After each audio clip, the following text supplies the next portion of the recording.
This video is going to introduce the pawn. The pawn is this piece here that you have 8 of at the beginning of the game. Because there are 8 of them, it's also the least valuable piece on the board.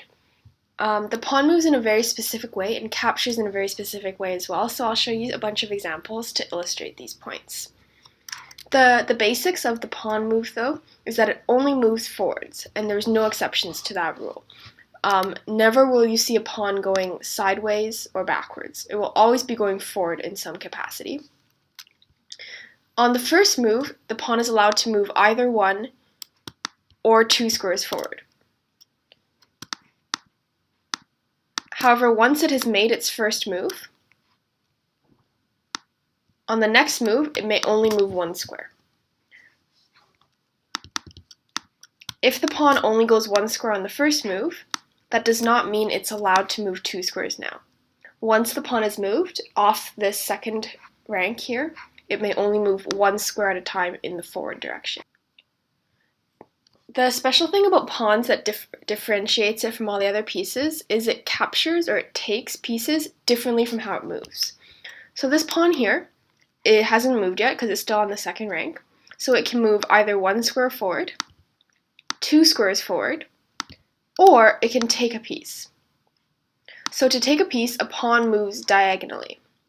If this bishop were in front of the pawn would have no moves, because it cannot move forward as there's a piece in its way, yet it doesn't capture the same way it moves forward. So the question in this position is to ask, how does the pawn take all the pieces? So pawns take diagonally 1 square at a time. It's important to note that on the first move, the pawn cannot take diagonally 2 squares like that. It can always only take 1 square at a time.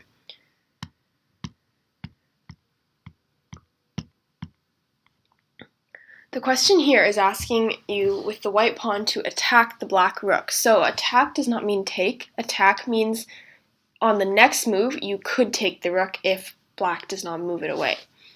So this pawn here has already moved because it's not on the second rank anymore. So at this point the pawn only has one possible move, which is to move to the square in front of it, 1 space forwards.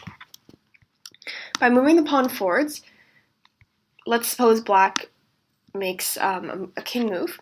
Now, looking at this pawn, the pawn has 2 possible moves. One is it could just move forward, and the other is that it could take this rook. So by moving forward on the first move,